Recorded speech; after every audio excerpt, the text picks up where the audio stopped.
शहाबुद्दीन अब इस दुनिया में नहीं है, लेकिन बिहार विधानसभा चुनाव में उनके नाम की सबसे ज्यादा चर्चा हो रही है। चर्चा उनके आतंक की है, लालू राज में उनके दबंगई की है और इस चर्चा की वजह है ओसामा शहाब, जो शहाबुद्दीन की विरासत को आगे बढ़ाने का काम कर रहे हैं। ओसामा शहाब पहली बार चुनाव लड़ रहे हैं। अमित शाह, योगी आदित्यनाथ और एनडीए के तमाम बड़े नेता ओसामा पर हमला कर रहे हैं और जनता को शहाबुद्दीन के आतंक की याद दिला रहे हैं। आरजेडी ने दिवंगत बाहुबली मोहम्मद शहाबुद्दीन के बेटे ओसामा शहाब को रघुनाथपुर विधानसभा सीट से टिकट देकर बड़ा सियासी संदेश दिया है। पार्टी ने अपने मौजूदा विधायक हरिशंकर यादव का टिकट काटकर 30 साल के ओसामा पर भरोसा जताया। एक समय था जब शहाबुद्दीन सीवान की राजनीति की पहचान हुआ करते थे। जेल में रहते हुए भी उनकी पकड़ इस इलाके में बनी रही। 2008 में कई आपराधिक मामलों में सजा मिलने के बाद वे चुनाव नहीं लड़ पाए। फिर 2021 में कोविड से उनकी मौत हो गई। इसके बाद उनकी पत्नी हिना शहाब ने परिवार की सियासी विरासत संभाली। 4 बार चुनाव लड़ने के बावजूद उन्हें जीत नहीं मिली। 2024 के लोकसभा चुनाव में हिना शहाब ने आरजेडी से टिकट न मिलने पर निर्दलीय उम्मीदवार के रूप में सिवान से चुनाव लड़ा था। उन्होंने 2.93 लाख वोट हासिल किए, जबकि जेडीयू उम्मीदवार विजयलक्ष्मी देवी ने 3.86 लाख वोट पाकर जीत हासिल की। इस चुनाव ने साफ कर दिया कि शहाबुद्दीन परिवार का असर अब भी खत्म नहीं हुआ है।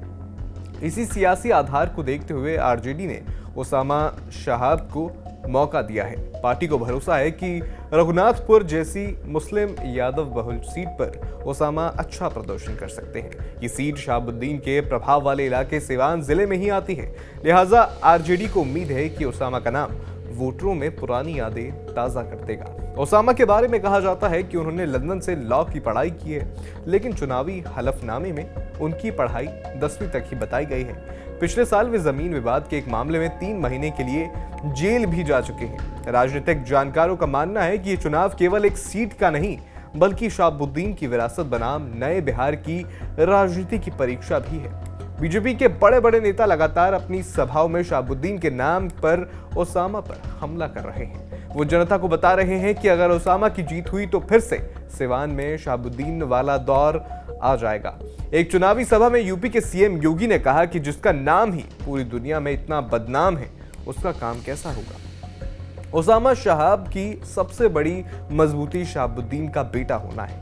उनकी सबसे बड़ी कमजोरी भी यही है। चुनावी समीकरण के लिहाज से रघुनाथपुर विधानसभा सीट उनके लिए काफी सटीक है। सबसे ज्यादा मुस्लिम आबादी, उसके बाद यादवों की संख्या के बल पर वो जीत का सपना देख रहे हैं, लेकिन राजपूतों की 10% आबादी और अति पिछड़ों की संख्या एनडीए को यहां जिताने का काम कर सकती है। ऐसे में शहाबुद्दीन के बेटे ओसामा के लिए यहां चुनाव जीतना आसान नहीं होगा। उनकी मां को यहां की जनता ने पहले ही नकार दिया है। ऐसे में अगर ओसामा यहां जीतते हैं तो वे उनके और उनके परिवार के लिए सियासत का शानदार आगाज हो सकता है।